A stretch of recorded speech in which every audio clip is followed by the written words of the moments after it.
Hello, San Diego. Thanks for joining us here on CBS 8 Plus. And as forecast, the storm is definitely delivering across the county here. We've seen widespread heavy rain at times. We got all kinds of things going on out there right now. Seems, at least for the moment, we've got a little break in the action. You can see some clearing out over the ocean, but over the foothills and up into the mountains, even into the deserts, we're still seeing some pretty good amounts of rain. And to the north of us, up in, say, Los Angeles and Santa Barbara County, they have absolutely seen a deluge of rain up there. It has just been pouring up there. We've also got some winds kicking up now as the atmosphere starts to shift just a little bit. We're seeing some stronger winds out there. So all that rain coming down, saturating the soil, could start to topple some trees if we get some bigger wind gusts. I've seen a few trees knocked down here in the metropolitan area and certainly up in the foothills where you're seeing winds gusting 25, 30 plus miles per hour. You're going to see some of that taking place as well. We do have a flood watch widespread across the county. Now, by the time in another half hour or so, they're going to take the flood advisory down for the central part of San Diego County. So I didn't bother putting it up there because that's going to expire here in less than a half an hour. But still, some very heavy rain. And look how big this storm is. It is packing such a punch. Widespread rain from central Baja California up into the central part of California.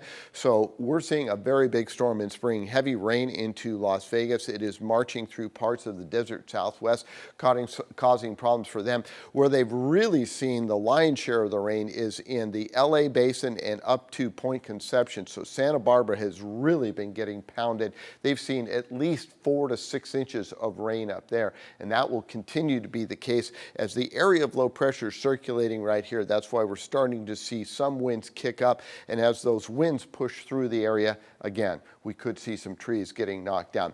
These are the rainfall totals as of around noon this afternoon. We're waiting for the latest numbers to come in, but as you can see, heavy rain across the county, and the bulk of this came in the past, say, 12 hours. Look at the North County up around Oceanside. We're talking over 1.5 inches of rain. Carlsbad at 1.4 inches. Fallbrook, 1.5 inches of rain. Mountains getting heavy precipitation. Mount Laguna at 1.22. Palomar Mountain, 1.5 inches. No snow. This has been a very warm storm, and it will continue to be that way. We do have another storm heading our way by the time we get to Monday into Tuesday. That could change things up just a little bit. But as I said, pretty warm out there. The mountains here into the low to mid 40s, desert 68. They've been seeing quite a bit of rain out there too, so that's good for the deserts.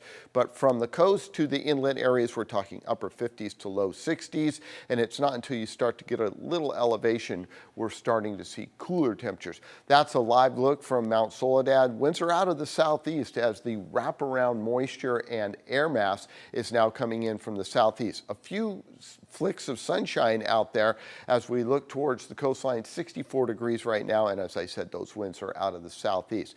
Looking across the central part of the state and out over the deserts, if you're wondering about Mammoth Mountain and if they've been seeing snow, it's only above the 9,000 foot level where they're seeing snow. Mixed precipitation below that, so down in town, the town of Mammoth Lakes is only seeing rain out of this.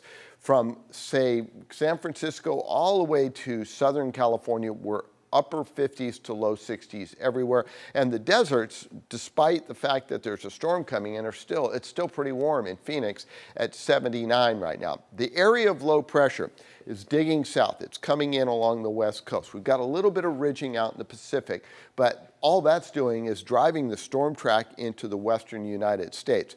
So by tomorrow morning, this will have started to lift out, and as it does, we'll see some clearing. But there's that next storm coming in as we get into Monday and Tuesday, and you'll notice there's pink, white, and purple on the screen with that, and that's going to bring in cooler air. High pressure still sits in the central eastern Pacific. All that's doing, as I said, keeping the storm track over our area. And this next storm, it will pull in some of the jet stream with it. So the jet stream will be associated with that. That again will bring pretty good amounts of precipitation, but cooler weather, so snow levels will drop way down, possibly down to about 6,500 feet. So that means snow up in the Big Bear Lake area. By the time we get to Thursday, the low kind of stalls over the Great Basin, and we see a secondary boundary move through the area Thursday into Friday morning. Eventually, we start to dry out as high pressure finally shifts more towards the eastern Pacific, and that pushes the storm track out of our neck of the woods. We could see some offshore flow with that, and maybe a little Santa Ana. Looking at our forecast for this evening and into tomorrow, you can see some pretty heavy rain coming through in the early morning hours, moving through the area as this is the instability in the atmosphere. It gets pulled on through, and then there's that drying that we were talking about into, say, Monday. We start to see some showers come back into the forecast, but not significantly so. As far as rainfall totals between now and, say, Monday, we're looking at almost an inch in many locations. Oceanside could see another 1.3 inches of precipitation. So this is a pretty powerful weather pattern we're in right now. We're going to put the weather impact back in on Monday and Tuesday as that next storm comes in, both along the coast and inland, and yet another storm, as we mentioned, coming in Thursday and Friday. Right now, that's so far out there, we're really kind of not going to place any bets on that, but letting you know that there is more rain in the forecast. The mountains, we might get some snowflakes at the top of Mount Laguna on Tuesday, but don't expect them to stick around. A little drying, a little, and then more rain in your long-range forecast. It's been a wet one, and it's going to stay wet. Please be careful out on the roadways.